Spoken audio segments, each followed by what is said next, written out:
மழலை செல்வங்கள் அனைவருக்கும் வணக்கம். தமிழ் வகுப்பு. நான் இன்றைய வகுப்பில் நான் உங்களுக்கெல்லாம் ஒரு கதை சொல்ல போகிறேன். புத்தக பக்கம் 14 பார்க்கவும். புரியுதுங்களா? பாருங்கள்.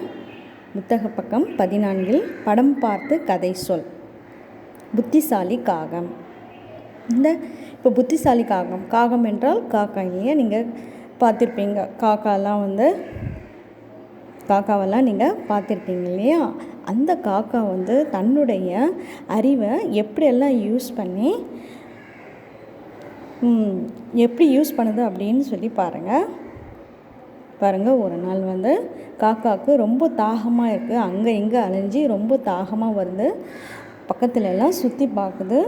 தண்ணியை காணும். ஒரு இடத்துல குடத்துல பாதி தண்ணி இருக்கிறத பார்த்தோன்னே அது குடிக்கிறதுக்கு ட்ரை பண்ணுது. பாருங்கள், 2வது படத்தை பாருங்கள். ஆனால் காக்காவால் குடிக்க முடியல. பாருங்கள், ஃபஸ்ட்டு படத்தில் காக்கா பார்க்குது. அந்த குடத்துல பாதி தண்ணி இருக்குது. செகண்ட் படத்தில் பாருங்கள், பாதி தண்ணியை குடிக்கிறதுக்காக ட்ரை பண்ணுது. ஆனால் காக்காவால் குடிக்க முடியல. 3வது படத்தை பாருங்கள். தன்னுடைய அறிவை பயன்படுத்தி புத்திசாலித்தனமாக அந்த பானைக்குள்ளே பக்கத்தில் இருந்த கல்லெல்லாம் எடுத்து போடுது. பாருங்கள், ஒன்றா போட்ட உடனே என்ன ஆகுது? தண்ணி மேலே வர ஆரம்பிக்குது. பாருங்கள், பார்த்தீங்களா? பாருங்கள், 4வது படத்தில் பாருங்கள். தண்ணி மேலே வந்தோடனே காக்கா தண்ணியை குடிக்குது. தன்னுடைய தாகத்தை தீர்த்துக்குது.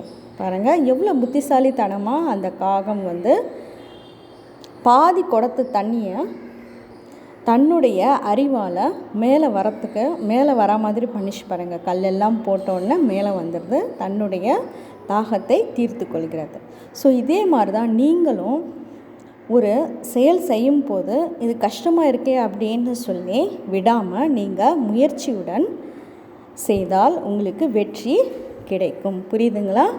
நீங்கள் வெற்றி அடைவதற்கு முயற்சி செய்ய வேண்டும்.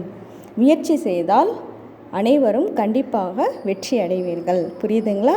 ஸோ இந்த தன்னுடைய அறிவை பயன்படுத்தி எப்படி காகம் தன்னுடைய தாகத்தை தீர்த்து கொண்டதோ அதே மாதிரி தான் நீங்களும் ஒரு செயலை செய்வதற்கு என்ன பண்ணணும்?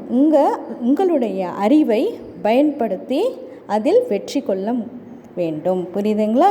ஸோ பிக்சரெல்லாம் நல்லா இருந்ததா? படம் இந்த கதை உங்களுக்கு பிடிச்சிருக்கா? சரி, பிடிச்சிருந்ததுன்னா நீங்கள் மற்றவங்களுக்கும் சொல்லுங்கள் இந்த கதையை. புரியுதுங்களா? சரி.